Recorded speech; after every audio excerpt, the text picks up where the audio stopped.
أعوذ بالله من الشيطان الرجيم بسم الله الرحمن الرحيم إن الله لا يغير ما بقوم حتى يغيروا ما بأنفسهم وإذا أراد الله بقوم سوءا فلا مرد له سبحانك لا علم لنا إلا ما علمتنا إنك أنت العليم الحكيم رب اشرح لي صدري ويسر لي أمري واحلل عقدة من لساني يفقهوا قولي رب زدني علما۔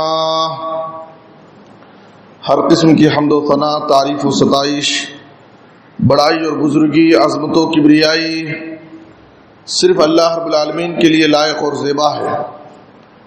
درود و سلام ہو ہم سب کے آخری نبی جناب محمد الرسول اللہ صلی اللہ علیہ وسلم پر۔ محترم حضرات،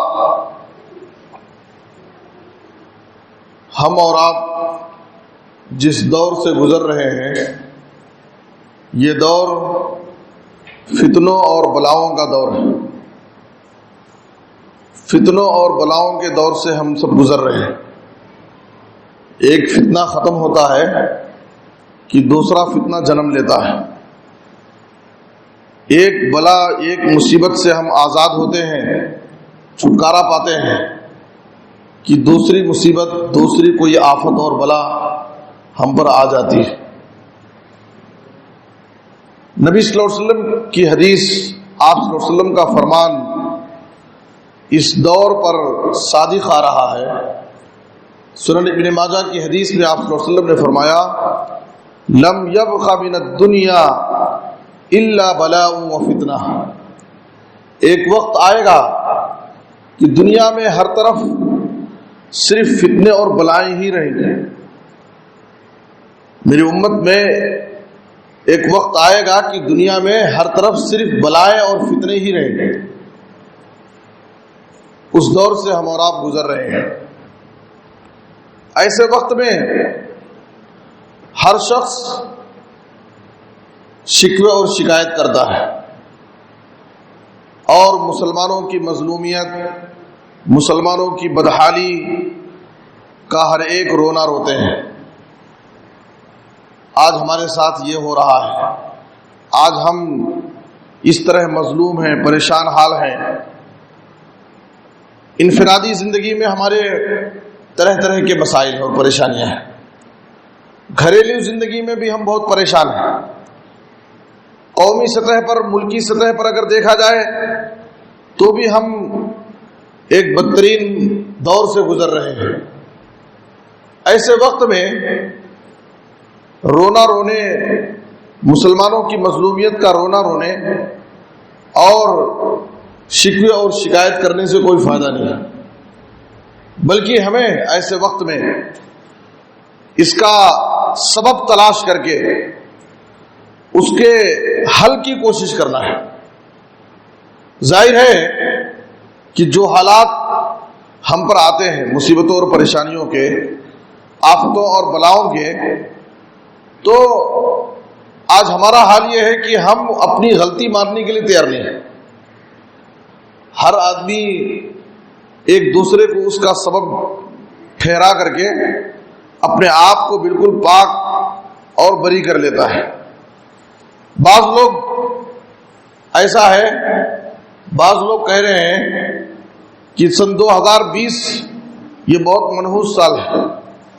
سن 2020 یہ ہمارے لیے بڑی بڑی مصیبتیں، بڑی بڑی پریشانیاں لے کر کے آئے۔ لوگ اس سال کو، اس زمانے کو، اس دور کو برا بھلا کہہ رہے ہیں۔ صحیح بخاری کی حدیث میں آپ صلی اللہ علیہ وسلم نے فرمایا، حدیث قدسی ہے، اللہ فرماتا ہے یؤذینی ابن آدم یسب الدہر وانا الدہر بید الامر اقلب اللیل والنہار۔ ابن آدم مجھے تکلیف دیتا ہے، اللہ فرما رہا ہے کہ ابن آدم مجھے تکلیف دیتا ہے۔ کیسے تکلیف دیتا ہے؟ زمانے کو برا بھلا کہہ کر کے، زمانے کو برا بھلا کہہ کر کے مجھے تکلیف دیتا ہے، اس لیے کہ میں ہی زمانہ ہوں، سارے اختیارات میرے ہاتھ میں ہیں، میرے کنٹرول میں ہیں۔ اقلب اللیل والنہار، دن اور رات کو میں ہی الٹ پلٹ کرتا ہوں، دن اور رات کو لانے اور لے جانے والا میں ہی ہوں۔ اگر ہم پر مصیبت اور پریشانی آتی ہے تو زمانے کو برا بھلا کہنا، سال اور مہینے کو برا بھلا کہنا، وقت کو برا بھلا کہنا، کسی دوسرے کو اس کا سبب ٹھہرانا، یہ عقل مندی کی بات نہیں۔ عقل مندی کی بات یہ ہے کہ ہم اس کا اصلی سبب کیا ہے، بنیادی سبب کیا ہے، اس کو ہم تلاش کریں۔ میرے بزرگ اور دوستو، اگر ہم غور کریں تو جو بھی ہماری انفرادی زندگی ہو یا اجتماعی زندگی، قومی زندگی ہو یا ملکی اور عالمی زندگی، ہر سطح پر جو بھی آفتیں، مصائب و مشکلات، پریشانیاں آ رہی ہیں، اس کا بنیادی سبب، اہم سبب ہم خود ہیں۔ اس کا اہم سبب ہم خود ہیں، اس کی وجہ ہم خود ہیں۔ یہ ہماری بدعمالیاں ہیں، یہ ہمارے غلط کرتوت ہیں، یہ ہمارے گناہوں اور نافرمانیوں کی سزا ہے۔ سورۃ الشورى کی آیت نمبر 30 میں اللہ رب العالمین نے واضح طور پر فرمایا وَمَا أَصَابَكُم مِّن مُّصِيبَةٍ فَبِمَا كَسَبَتْ أَيْدِيكُمْ وَيَعْفُو عَن كَثِيرٍ۔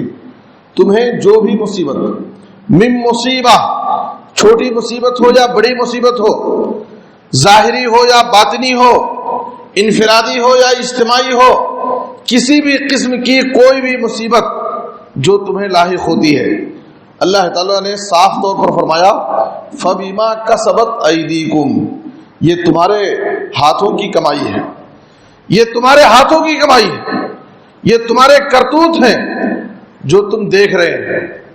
ان کو الزام دینے کے بجائے ہم خود اپنے آپ کو الزام دیں، ہم اپنی غلطیوں اور اپنی خامیوں اور کوتاہیوں کو تلاش کریں۔ فَبِمَا كَسَبَتْ أَيْدِيكُمْ، یہ تمہارے ہاتھوں کی کمائی، یہ تمہارے غلط کرتوت کی سزا ہے جو تمہیں دی جا رہی ہے۔ ورنہ اللہ کی رحمت تو یہ ہے وَيَعْفُو عَن كَثِيرٍ، اللہ تعالیٰ بندوں کی بہت ساری غلطیوں کو ویسے ہی معاف کر دیتا ہے۔ اللہ تعالیٰ بندے کی ہر غلطی پر گرفت نہیں کرتا۔ وَلَوْ يُؤَاخِذُ اللَّهُ النَّاسَ بِمَا كَسَبُوا، اگر اللہ تعالیٰ لوگوں کی بدعمالیوں، ان کی غلطیوں پر اگر مواخذہ کرے، گرفت کرنا شروع کر دے ایک غلطی پر، تو اس زمین پر کوئی بھی باقی بچنے والا نہیں۔ ہر انسان خطا کار، ہر انسان سے غلطی ہوتی ہے۔ اللہ کی وسیع رحمت کا تقاضا یہ ہے کہ اللہ تعالیٰ وَيَعْفُو عَن كَثِيرٍ، اللہ بہت ساری غلطیوں کو ویسے ہی معاف کر دیتا ہے۔ لیکن جب اللہ کی زمین پر سرکشی حد سے زیادہ بڑھ جاتی ہے، اللہ کی نافرمانی عام ہو جاتی ہے، گناہ زیادہ ہونے لگتے ہیں، ظلم بڑھنے لگتا ہے، تو اللہ رب العالمین کی طرف سے بلائیں آتی ہیں، سزائیں آتی ہیں، عذابات آتے ہیں۔ سورہ روم کی آیت نمبر 41 میں اللہ تعالیٰ نے کہا ظہر الفساد فی البر والبحر بما کسبت ایدی الناس، اللہ نے کہا چاہے خشکی ہو یا تری ہو، بر و بحر ہر جگہ فتنے اور فساد پھیل چکے ہیں۔ اس کا سبب کیا ہے؟ بما کسبت ایدی الناس، یہ لوگوں کی بدعمالیاں ہیں، لوگوں کے غلط کرتوت ہیں، جس کی وجہ سے بر و بحر ہر جگہ فتنے اور فساد پھیل رہے ہیں۔ میرے بزرگ اور دوستو، اللہ کا فرماتا ہے لِيُذِيقَهُمْ بَعْضَ الَّذِي عَمِلُوا لَعَلَّهُمْ يَرْجِعُونَ، اللہ تعالیٰ چاہتا یہ ہے کہ یہ آفتیں اور بلاؤں کے ذریعے اللہ تعالیٰ ہم کو ہوش میں لانا چاہتا ہے، ہم کو خواب غفلت سے بیدار کرنا چاہتا ہے۔ اللہ تعالیٰ ہمیں خواب غفلت سے بیدار کرنا چاہتا ہے تاکہ بندے اللہ رب العالمین کی طرف رجوع کریں، نافرمانیوں کو، گناہوں کو چھوڑ دیں۔ امام حسن بصری رحمۃ اللہ علیہ کے پاس جب کچھ لوگ حجاج بن یوسف کے ظلم کی شکایت لے کر کے آئے کہ حجاج بن یوسف کا ظلم بہت ہو گیا ہے، تو اس وقت امام حسن بصری رحمۃ اللہ علیہ نے کہا ما جاء الحجاج الا بذنوبنا، اگر اللہ تعالیٰ نے حجاج بن یوسف جیسے ظالم و جابر کو ہم پر مسلط کر دیا ہے تو کسی ظالم بادشاہ کی ظلم کا رونا مت رو، اپنی غلطی اور اپنی کوتاہیوں کو تلاش کرو۔ اللہ تعالیٰ اگر کسی ظالم و جابر بادشاہ کو ہم پر مسلط کرتا ہے تو یہ بھی ہمارے گناہوں کی سزا، اس میں بھی ہماری غلطیاں، ہماری نافرمانیوں کی یہ سزا ہے کہ اللہ تعالیٰ کسی ظالم و جابر دشمن کو ہم پر مسلط کر دے تو ہم ان کو الزام دینے کے بجائے، دوسروں کو اس کا سبب قرار دینے کے بجائے ہم خود اپنی غلطیوں اور اپنی کوتاہیوں کو تلاش کریں. اور یاد رکھیے اللہ رب العالمین کا یہ قانون ہے. سورۃ الرعد کی آیت نمبر 11 میں اللہ نے کہا ان اللہ لا یغیر ما بقوم حتی یغیروا ما بانفسہم. اور اسی مضمون کو اللہ نے سورہ انفال کی آیت نمبر 50 پر 3 میں ذکر کیا ہے. ذالک بان اللہ لم یکن مغیرا نعمۃ انعمها علی قوم حتی یغیروا ما بانفسہم. خدا نے آج تک اس قوم کی حالت نہیں بدلی، خدا نے آج تک اس قوم کی حالت نہیں بدلی، نہ ہو جس کو خیال خود آپ اپنی حالت کے بدلنے کا. جب قوموں کے اخلاق و کردار بگڑ جاتے ہیں، جب قوموں کے اندر عملی طور پر کوتاہیاں شروع ہو جاتی ہیں، جب لوگ اللہ رب العالمین کی اطاعت اور فرما برداری کرنے کے بجائے اللہ کی نافرمانیاں شروع کر دیتے ہیں، جب لوگ اللہ رب العالمین کی شکر گزاری کے بجائے اللہ کی ناشکری شروع کر دیتے ہیں، جب لوگ اللہ رب العالمین کی رضا حاصل کرنے کے بجائے اپنے گناہوں کی وجہ سے اللہ کو ناراض کرنے لگتے ہیں، جب لوگوں کے حالات بدل جاتے ہیں تو اللہ تعالیٰ کیا کرتا ہے؟ اللہ تعالیٰ اپنی نعمتوں کو ان سے چھین لیتا ہے. اللہ تعالیٰ اپنی نعمتوں کو چھین لیتا ہے. اللہ تعالیٰ اس وقت تک لوگوں کے حالات کو نہیں بدلتا جب تک لوگ خود اپنے حالات کو نہیں بدلتے. جب لوگ اپنے حالات کو بدل دیتے ہیں، اپنے حالات کو بگاڑ دیتے ہیں تو حالات بھی بگڑ جاتے ہیں. معلوم کیا ہوا کہ حالات بندوں کے اعمال سے بنتے اور بگڑتے ہیں. اگر ہمارے اعمال اچھے رہیں گے تو حالات اچھے رہیں گے، اگر ہمارے اعمال بگڑ جائیں گے تو حالات بگڑ جائیں گے. اس لیے حالات کو درست کرنے کے لیے، حالات کو بنانے کے لیے اپنے اعمال و کردار کو درست کرنا پڑے گا. خود بخود حالات سدھر جائیں گے، حالات درست ہو جائیں گے. میرے بزرگ اور دوستو، آئیے ہم دیکھیں کہ ہمیں اپنی زندگی کے مختلف شعبوں میں اپنے آپ کو بدلنا ہے. سب سے بڑی تبدیلی جس چیز کی ہونی ہے وہ ہے ایمان اور عقیدے کی تبدیلی. آج ہم اپنے ایمان اور عقیدے کا جائزہ لیں. اپنے ایمان اور عقیدے کا اگر ہم جائزہ لیتے ہیں تو ہمارے عقیدے میں بہت سارا بگاڑ پایا جاتا ہے. آج آپ دیکھیے سماج اور معاشرے میں شرک اور بدعت تیزی کے ساتھ بڑھ رہا ہے. اکثر لوگ شرک اور بدعت میں ڈوبے ہوئے ہیں. اللہ رب العالمین کو نفع اور نقصان کا مالک سمجھنے کے بجائے آج لوگ تعویذ، دھاگے، لیمو، ناریل اور کیسی چیزوں پر بھروسہ کیے ہوئے. ولیوں، بزرگوں، اماموں کو اللہ رب العالمین کا درجہ دیے ہوئے.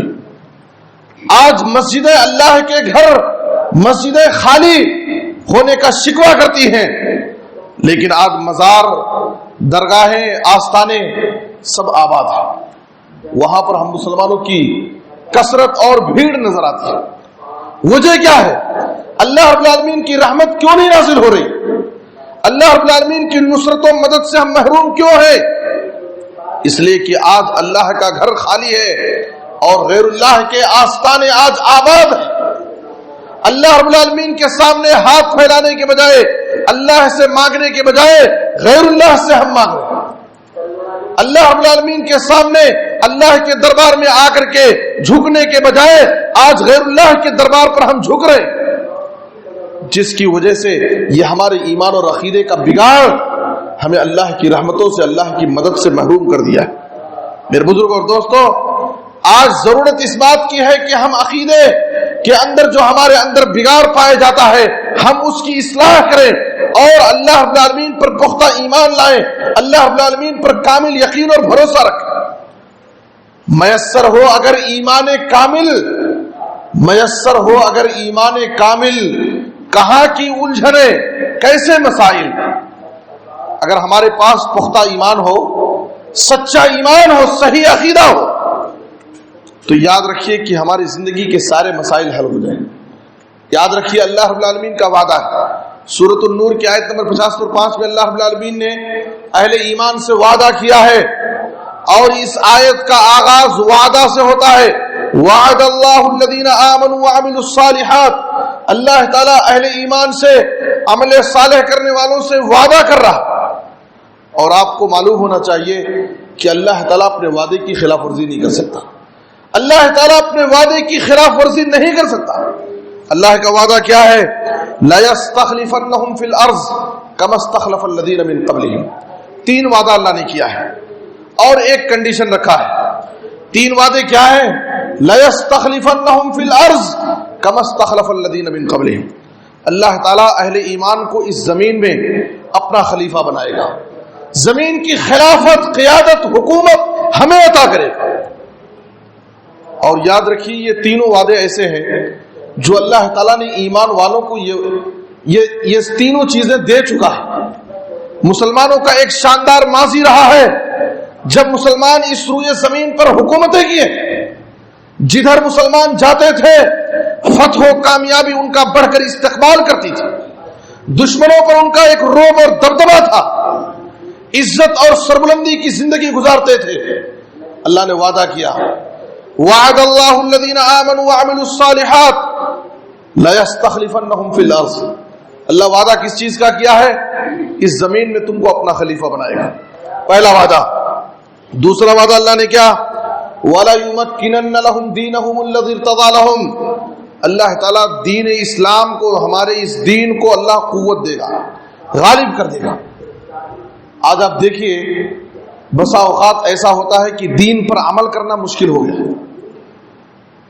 آج بعض علاقے ایسے بھی ہیں جہاں پر دین پر عمل کرنا، دین پر چلنا مشکل ہو جا رہا،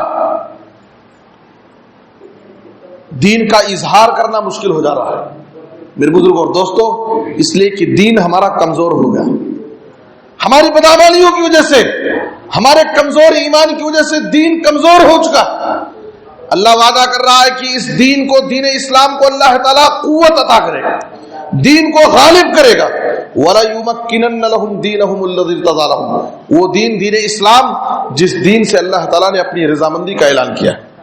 تیسرا وعدہ کیا ہے؟ وَلَيُبَدِّلَنَّهُم مِّن بَعْدِ خَوْفِهِمْ أَمْنًا، اللہ تعالیٰ خوف و دہشت کا ماحول ختم کر کے امن اور سکون کا ماحول لائے گا۔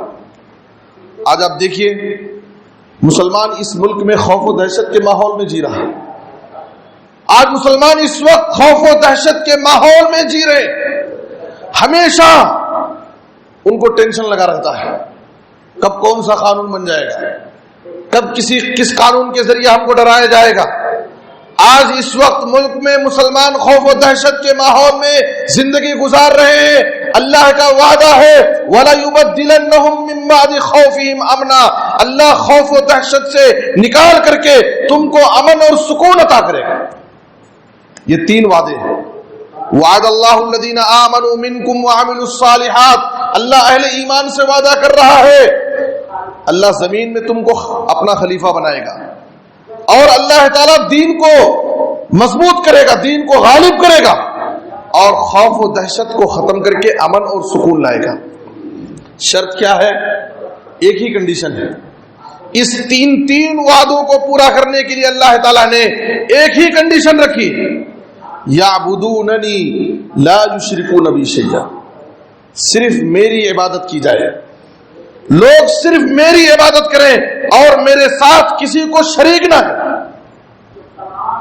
دیکھنے میں بہت آسان چیز ہے، سننے میں بہت معمولی بات ہے کہ صرف اللہ کی عبادت کریں، اللہ کے ساتھ کسی کو شریک نہ کریں۔ آج آپ دیکھیے اس وقت پوری دنیا میں مسلمان نام کے لیے، کہنے کے لیے مسلمان کروڑوں کی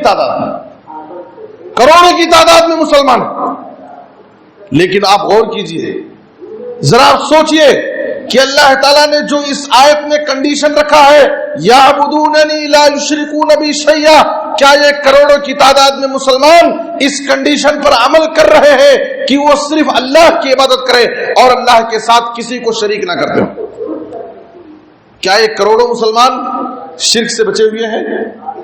میرے بزرگ اور دوستو، آج شرک اس امت کے اندر تیزی سے پھیل رہا ہے، آج شرک اس امت میں تیزی سے پھیل رہا ہے۔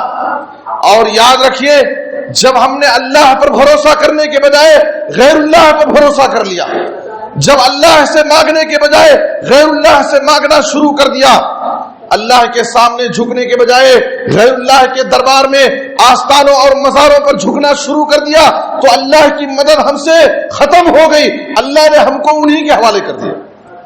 جن پر تمہارا بھروسہ ہے وہی تمہاری مدد کریں گے، اس لیے کہ اللہ کا قانون ہے وَمَن يَتَوَكَّلْ عَلَى اللَّهِ فَهُوَ حَسْبُهُ۔ سورۃ طلاق کی آیت نمبر 3 میں اللہ نے کہا وَمَن يَتَوَكَّلْ عَلَى اللَّهِ فَهُوَ حَسْبُهُ، جو اللہ پر بھروسہ کرے گا اللہ اس کے لیے کافی ہو جائے گا۔ اگر ہمارا بھروسہ، ہمارا ایمان، ہمارا یقین اللہ پر رہے گا تو اللہ ہمارے لیے کافی ہے۔ حسبنا اللہ ونعم الوکیل۔ ہم کیا پڑھتے ہیں؟ حسبنا اللہ ونعم الوکیل۔ اللہ ہمارے لیے کافی ہے اور وہی اللہ بہترین مددگار اور کارساز ہے۔ یا ایھا النبی حسبک اللہ، اے نبی صلی اللہ علیہ وسلم اللہ آپ کے لیے کافی۔ آپ نبی صلی اللہ علیہ وسلم کی زندگی پر غور کریں، دشمنوں نے کیسے کیسے منصوبے بنائے آپ کے خلاف، کس کس طریقے سے نبی صلی اللہ علیہ وسلم کو قتل کرنے کے لیے، آپ کو نقصان پہنچانے کے لیے کیسی کیسی پلاننگ کی، لیکن کوئی آپ کو کچھ بھی نقصان نہیں پہنچا سکا۔ کیوں؟ اس لیے کہ اللہ کا آپ کے لیے وعدہ تھا یا ایھا النبی حسبک اللہ، اے نبی صلی اللہ علیہ وسلم اللہ آپ کے لیے کافی ہے۔ تو اگر ہم اللہ پر یقین رکھیں گے، اللہ پر بھروسہ کریں گے تو اللہ ہمارے لیے کافی، لیکن اگر اللہ کو چھوڑ کر کے غیر اللہ پر ہمارا بھروسہ ہوگا تو اللہ ہم کو انہی کے حوالے کر دے گا۔ وَمَن يَتَوَكَّلْ عَلَى اللَّهِ فَهُوَ حَسْبُهُ۔ نبی صلی اللہ علیہ وسلم نے فرمایا ترمذی کی حدیث میں من تعلق شیئا وکل الیہ، جو شخص کسی چیز پر بھروسہ کر کے، نفع اور نقصان کی امید لگا کر کے اگر کوئی چیز اپنے گردن میں لٹکاتا ہے، اپنے جسم میں پہنتا ہے، اپنے ہاتھ میں، اپنی کمر میں، اپنے پیر میں کوئی چیز باندھ لیتا ہے، اسے نفع اور نقصان کی امید رکھ کر کے، تو نبی صلی اللہ علیہ وسلم نے کیا کہا؟ وکل الیہ، اس کو اسی کے حوالے کر دیا جاتا ہے۔ اگر تیرا عقیدہ، تیرا بھروسہ کسی دھاگے پر ہے کہ اس بیماری کو ختم کرنے کی اس کے اندر طاقت ہے، تو اللہ تعالیٰ تجھ کو اسی کے حوالے کر دے گا، وہ دھاگا ہی تجھے اس بیماری سے بچائے گا۔ ظاہر ہے کہ اللہ رب العالمین کے علاوہ دنیا کی کوئی طاقت ایسی نہیں ہے جو ہمیں فائدہ پہنچا سکے یا ہم کو نقصان سے بچا سکے۔ اس لیے میرے بزرگ اور دوستو، ہمیں اپنی زندگی میں سب سے زیادہ جس چیز کی اصلاح کرنی ہے وہ اپنے ایمان اور عقیدے کی اصلاح کرنی ہے، اپنے ایمان اور عقیدے کی حفاظت کرنی ہے۔ آج سماج اور معاشرے میں ایمان میں، عقیدے میں جو بگاڑ تیزی کے ساتھ پھیل رہا ہے شرک کے ذریعے، آج اس پر کنٹرول کرنے کی ضرورت ہے۔ اور یاد رکھیے کہ اگر واقعی ہم اللہ پر ایمان لائیں اور اپنے ایمان اور عقیدے کو درست کر لیں، صرف اللہ کی عبادت کریں، شرک اور اس کے تمام اقسام سے اپنے آپ کو بچا لیں، یاد رکھیے اللہ اپنے وعدے کو پورا کرے گا۔ اس دنیا کی زندگی میں اللہ ہم کو چین اور سکون کی زندگی عطا کرے گا۔ اللہ نے وعدہ کیا الذین آمنوا ولم یلبسوا ایمانہم بظلم اولئک لہم الامن وہم مہتدون۔ جو لوگ ایمان لائے اور ایمان لانے کے بعد اپنے ایمان کو ظلم سے یعنی شرک سے نہیں ملا، ایمان لانے کے بعد انہوں نے اپنے آپ کو شرک سے بچایا، خالص ایمان اور توحید پر قائم رہے، تو اللہ ان کے لیے وعدہ کر رہا ہے اولئک لہم الامن وہم مہتدون، ایسے لوگوں کے لیے اللہ کی طرف سے امن، شانتی اور سکون رہے گا، اور یہی لوگ اللہ کے ہدایت یافتہ بندے ہیں۔ اس لیے میرے بزرگوں اور دوستو، اگر ہم اللہ کی رحمت کے امیدوار ہیں، اگر اللہ کی نصرت اور مدد کے انتظار میں ہیں، تو سب سے پہلے ہمیں ضروری ہے کہ ہمارے ایمان اور عقیدے میں جو بگاڑ آ گیا ہے، اللہ پر توکل اور یقین جو ہمارا کمزور ہو چکا ہے، ہم اس کی اصلاح کریں، خالص اللہ پر ایمان لائیں، اللہ پر بھروسہ کریں اور صرف ایک اللہ کی عبادت کریں، شرک سے اپنے آپ کو بچائیں۔ اور دوسری چیز، جس چیز کی اصلاح کی ضرورت ہے، آفتوں اور بلاؤں سے آزاد ہونے کے لیے اور اس دنیا کی زندگی میں خوشگوار اور پرسکون زندگی گزارنے کے لیے، وہ عملی میدان میں ہم اپنے اندر تبدیلی پیدا کرنے کی کوشش کریں۔ آج ہمارا حال یہ ہے کہ کتاب و سنت کی بہت ساری باتیں ہم جانتے ہیں، سنتے ہیں، سمجھتے ہیں، لیکن اگر ہمارے اندر کمزوری ہے تو عمل کی کمزوری، عمل کے میدان میں ہم بہت غافل نظر آتے ہیں، عملی کوتاہیاں ہمارے اندر بہت پائی جاتی ہیں۔ میرے بزرگ اور دوستو، تو عمل کی اصلاح ضروری ہے، عملی کوتاہی کو دور کرنے کی ضرورت ہے، اس لیے کہ اللہ تعالیٰ نے ایمان کے ساتھ عمل صالح کرنے والوں کے لیے اللہ تعالیٰ نے بڑی بڑی بشارتیں سنائی۔ سورہ نحل کی آیت نمبر 97 میں اللہ نے کہا من عمل صالحا من ذکر او انثى وهو مؤمن فلنحيينه حیاتا طیبہ ولنجزینہم اجرہم باحسن ما كانوا يعملون۔ اللہ نے کہا چاہے مرد ہو یا عورت، کوئی بھی شخص چاہے وہ مرد ہو یا عورت ہو، اگر ایمان کی حالت میں وہ عمل صالح کرتے ہیں، نیک عمل کرتے ہیں، تو ایسے لوگوں کے لیے اللہ تعالیٰ وعدہ کر رہا ہے فَلَنُحْيِيَنَّهُ حَيَاةً طَيِّبَةً، ہم ان کو پاکیزہ خوشگوار زندگی عطا کریں گے، سکون کی زندگی دیں گے دنیا میں، وَلَنَجْزِيَنَّهُمْ أَجْرَهُمْ، اور ان کے عمل کا بہترین اجر و ثواب، بہترین بدلہ ہم آخرت میں دیں گے، جنت کی نعمتوں کی شکل میں، اللہ کی رضامندی کی شکل میں اللہ تعالیٰ ہم کو اس کا بہتر بدلہ دے گا۔ میرے بزرگ اور دوستو، تو اللہ تعالیٰ عمل کرنے والوں کو اللہ تعالیٰ نے اس دنیا میں بھی خوشگوار پرسکون زندگی کا وعدہ کیا ہے، اور آخرت میں بھی اللہ تعالیٰ نے بہتر بدلے کا وعدہ کیا ہے۔ تو ہم عمل کے میدان میں آ گئے، اور ہمارے اندر جو عملی کمزوری پائی جاتی ہے، عملی کوتاہیاں ہمارے اندر جو پائی جاتی ہیں، اس کو ختم کرنے کی کوشش کریں گے۔ صحیح بخاری کی حدیث میں آپ صلی اللہ علیہ وسلم سے عبداللہ بن مسعود رضی اللہ عنہ نے سوال کیا ای العمل احب الی اللہ، اے اللہ کے رسول، اللہ کے نزدیک سب سے بہتر، محبوب اور پسندیدہ عمل کون سا ہے؟ میں آپ کے سامنے عملی کوتاہیوں کی چند مثالیں دینا چاہتا ہوں۔ آپ صلی اللہ علیہ وسلم سے عبداللہ بن مسعود رضی اللہ عنہ نے پوچھا اے اللہ کے رسول، اللہ کے نزدیک سب سے زیادہ محبوب اور پسندیدہ عمل کون سا ہے؟ تو آپ صلی اللہ علیہ وسلم نے کیا فرمایا؟ الصلاۃ علی وقتہا، الصلاۃ علی وقتہا، نماز کو اس کے وقت پر ادا کرنا، یہ اللہ کو بہت پسندیدہ عمل ہے، نماز کو اس کے وقت پر ادا کرنا، اس لیے کہ نمازوں کو اللہ تعالیٰ نے وقت مقررہ پر فرض کیا، ہر نماز کا ایک وقت ہے۔ اللہ نے سورہ نساء میں فرمایا آیت نمبر 103 میں ان الصلاۃ کانت علی المؤمنین کتابا موقوتا، تمام نمازیں مومنوں پر وقت مقررہ پر فرض کی گئی، ہر نماز کا ایک وقت ہے، تو نماز کو اس کے وقت پر ادا کرنا یہ اللہ کے نزدیک محبوب اور پسندیدہ عمل ہے۔ میرے بزرگ اور دوستو، آج ہم اپنی نمازوں کا جائزہ لیں، کتنی نمازیں ہم سے ادا ہو رہی ہیں، کتنی نمازیں وقت پر باجماعت ادا ہو رہی ہے، اور کتنی نمازیں ہم سے ضائع ہو رہی ہیں۔ نماز کے معاملے میں جو ایمان کے بعد اعمال میں سب سے افضل عمل ہے، اس عمل کا جائزہ لیں کہ آج نماز کے معاملے میں آج ہمارے پاس کتنی سستی اور کوتاہی پائی جاتی ہے، جبکہ اللہ کے نزدیک سب سے محبوب اور پسندیدہ عمل وقت پر نماز کو ادا کرنا ہے۔ اور آپ کو معلوم ہے قیامت کے دن سب سے پہلے جب رب العالمین کے سامنے ہم حاضر کیے جائیں گے اور ہمارا حساب و کتاب ہوگا، تو سب سے پہلے بندوں کے اعمال میں سب سے پہلے جس عمل کا حساب ہوگا وہ نماز سے متعلق حساب ہوگا۔ آپ صلی اللہ علیہ وسلم نے فرمایا ان اول ما يحاسب به العبد يوم القيامه من عمله صلاته فان صلحت فقد افلح وانجح وان فسدت فقد خاب وخسر۔ بندے کے اعمال میں سب سے پہلے جس عمل کا حساب قیامت کے دن لیا جائے گا وہ اس کی نماز سے متعلق حساب ہوگا۔ اگر اس پہلے حساب میں کامیاب ہو گئے تو سمجھیے کہ ہم کامیاب ہیں، اگر اس پہلے حساب میں ہم ناکام ہو گئے تو سمجھیے کہ ہم ناکام ہیں۔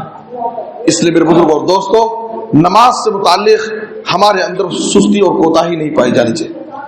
آج شیطان کے دھوکے میں آ کر کے، شیطان کے بہکاوے میں آ کر کے ہم نماز چھوڑتے بھی ہیں اور ہمیں اس کا احساس بھی نہیں ہوتا، جھوٹی تسلی اپنے آپ کو ہم دے لیتے ہیں، نفس کو جھوٹی تسلی، چھوٹے چھوٹے ہیلے اور بہانے، اس وجہ سے میں آج فجر میں نہیں اٹھا، اس وجہ سے آج میری نماز میں نے ضائع کر دی، میں نے نماز کو چھوڑ دیا۔